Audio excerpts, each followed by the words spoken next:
So I'm going to be working with two guides. I'm working with my center guide and my previous guide.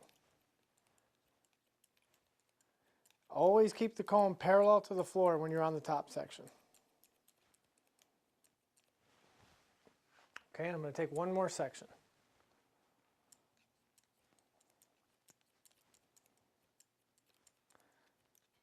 And that last section, you're not going to wind up taking as much hair. Just keep that comb parallel to the floor, and whatever is in the comb, cut it. You don't need to go looking for hair to cut. You want to keep that comb parallel to the floor.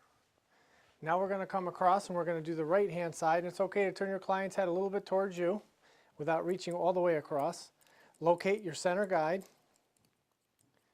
and take one section to the right hand side. And what I like to use is I like to use a detachable blade clipper. So these are actual metal blades that come on and off the clipper. You want to make sure your clipper is on when you're fitting the blade on there and closing it. I'm starting out with my largest attachment, or my largest blade, which is 3/8 of an inch, and I'm going to work my way down to the length that I see fit around the edges. But the first step is I want to blend into my top guide, and I want to remove the bulk here. It's going to make, in other words, I like to start longer and work shorter.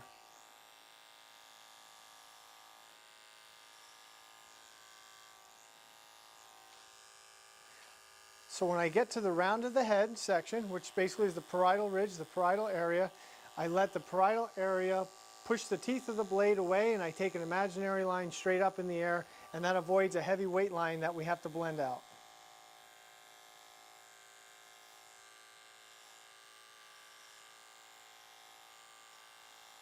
So this is a 3/8 blade, and we're going to work our way all the way around with this.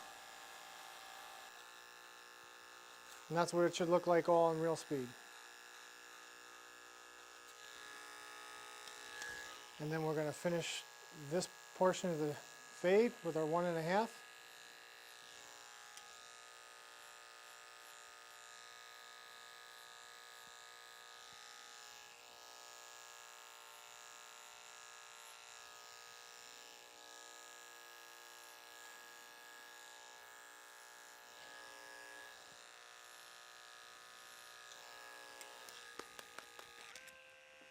Okay, now we're going to move down to our next blade size, which is the 1/16, which in the metal blade system is a 1A, and I'm only going to go halfway.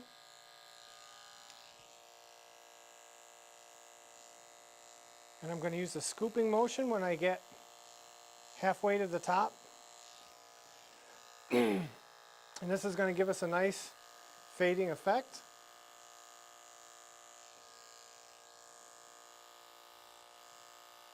And then in the front, we're just going to clean. We're not going to give them a deep outline or a deep edge up. We're just going to clean up a little of the loose hairs there.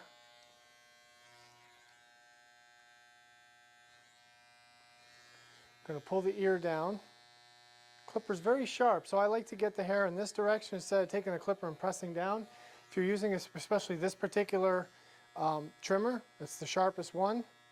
And the cutting blade is very close to the stationary blade, and especially with the ear where the skin is loose, you're in danger of irritating the skin. Okay, so now on the other side where we have this nice taper, we want to keep our line on an angle. We don't want to cut in and cut that off. So we're just going to line it and shave to it.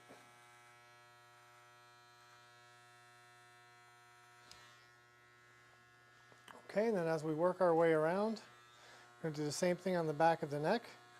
We don't want to get close to our taper. We still want to keep that separation between blade lengths. That's what causes the fading effect.